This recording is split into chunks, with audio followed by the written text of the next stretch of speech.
The real reason you freeze is because you don't have a stable mental map of the tonality. Without that map, your brain panics and loses its bearings. But once you build it, everything changes. Suddenly you move from relying on emergency tricks to being able to improvise freely in any context. Let me give you a quick glimpse of what becomes possible once you apply what I'm about to share next.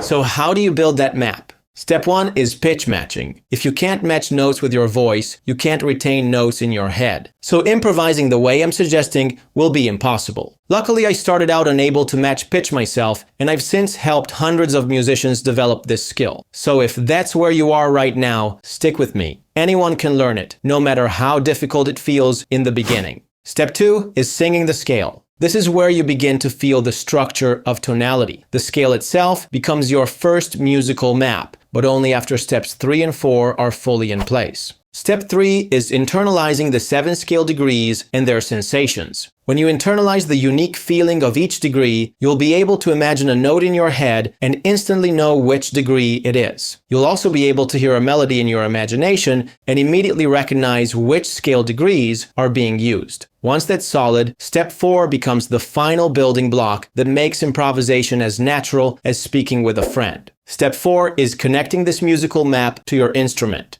You need to connect the sensations of each scale degree with the physical scale patterns on your instrument. That way, sounds and feelings become directly connected to your muscle memory. In other words, imagining your fingers moving inside a familiar scale pattern will automatically trigger the corresponding sounds in your mind. And the reverse will also be true. Imagining a melody in your head will instinctively make your fingers move to play it. When that happens, freezing disappears forever. And that's when you're ready for more advanced challenges in improvisation, like key shifts, non-diatonic notes, and navigating complex jazz progressions.